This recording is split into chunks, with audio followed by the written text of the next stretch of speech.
In this video, we'll be building a side-scroller in the Game Maker.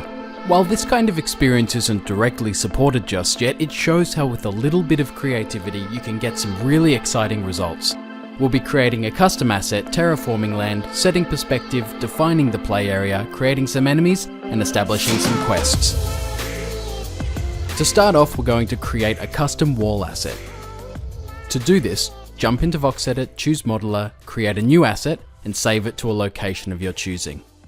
Once in VoxEdit, we'll define the dimensions of the asset. For this example, we'll set a depth of 2 and a width and height of 256. Then all we need to do is click the bucket tool while in create mode and click the viewport to define the area. Now you can export by clicking File, Export, and then Export to Marketplace. This will open the Sandbox dashboard in a browser, name your asset, choose its categories, and you're set. You'll be able to access it in the Game Maker.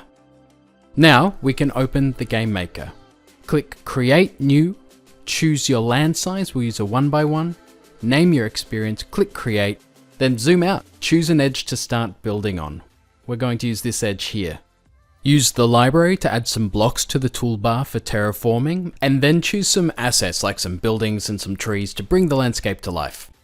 Next, we'll remove some blocks so only our platform space remains, and then we'll move our spawn point to the start of the level. It looks a bit wide, so we'll adjust the spawn point and trim the edge of the platform to make better use of the space. Now we'll add the wall asset we made in VoxEdit. Rotate it into position, then set it to invisible, and line it up with the edge of the platform. Use Ctrl-D to duplicate, reposition, and then duplicate again on the opposite side. You can see there's now a barrier to keep the player in the defined area. We also need to change the perspective of the player. Click Global Parameters, then Camera, set camera distance to 15 and the camera yaw to the angle of your platform. Also make sure the camera is set to locked. Great, now when you hit play, you can see it's more like a side scroller. With the camera in place, we're now going to rough out the obstacles for the player to navigate around. We're using a lava block and I want it to do some damage to the player. To do this, open Global Parameters, click Controller and then Components, select Damaging Blocks and then search for the block you want to do damage on contact with the avatar. We want this to kill the player instantly, so we'll set block damage to 100. Hit Tab and you can now see the avatar dies on contact with those blocks.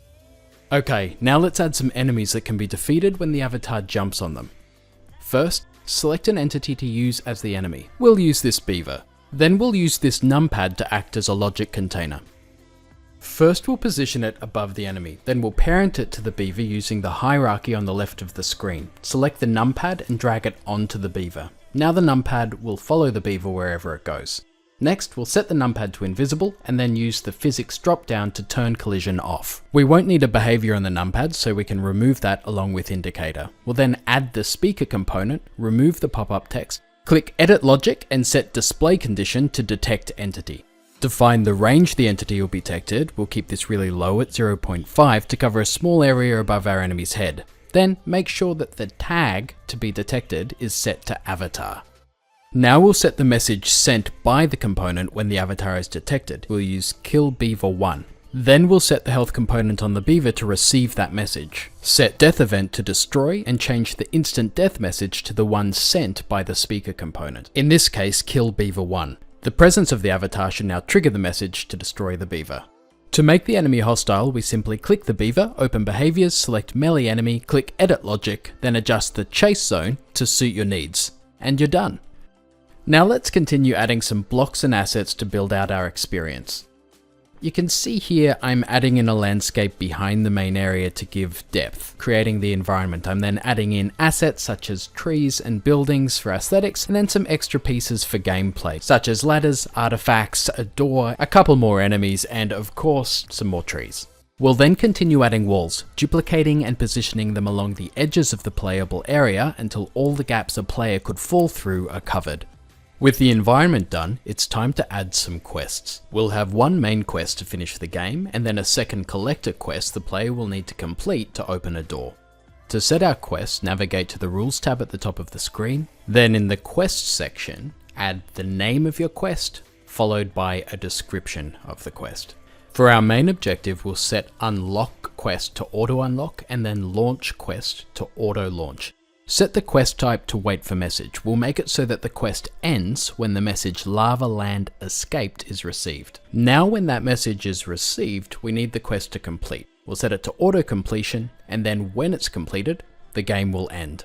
We'll hit tab to give it a quick test, and we can see that the quest is launching at the start of the game. To set the trigger for the end of the game, we'll use this flag with the speaker component to detect entity with the avatar tag, and then send the message lava.land.escape, which we set as our trigger to complete the condition of the quest. And there you go. But that's too easy. Now we'll make the player collect 3 artifacts to unlock the door to reach the flag. Open the rules again and create a new quest with a name and description. We'll set this quest to auto unlock, but to only trigger once a specific message has been received. We'll use artifact.collected.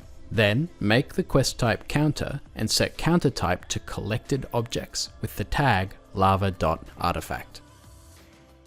To set the amount the player needs to collect, and then once they've been collected, have the quest autocomplete and send a message. We'll use artifacts.collected. Now to make the collectible assets for the quest. Choose your asset, click add component, then collectible. Turn collision on and set the object's name. Once done, click edit logic and choose a sound to play when the object is picked up. Most importantly, we now need to add the message that's sent when the object is picked up. We'll use artifact.collected, which will trigger the launch of our second quest, but also requires the tag lava.artifact. Now we need the door to only open once the quest has been completed. Add the door behavior to your object. Remove any unnecessary components and then add the toggle component. We'll be using this to turn the door behavior off until the quest sends a message to toggle the door back on. You can see here the turn on message is set to artifacts.collected, which is sent when all 3 objects have been collected for the quest. Finally, make sure the initial behavior state is set to false. This makes the door behavior inactive when the game starts.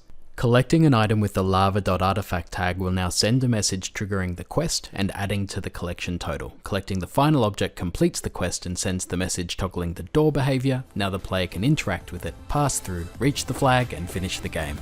Congratulations, we've covered creating custom walls, changing camera angles, using components to defeat enemies by jumping on them, editing terrain, setting damaging blocks, and creating quests. You now have what you need to start building your own side-scroller, but this is just a guide and the beginning of what you can achieve. Thanks for watching, we can't wait to see what you create. So make sure you connect with us in Discord or on Twitter and share what you've built, and we'll see you in the metaverse.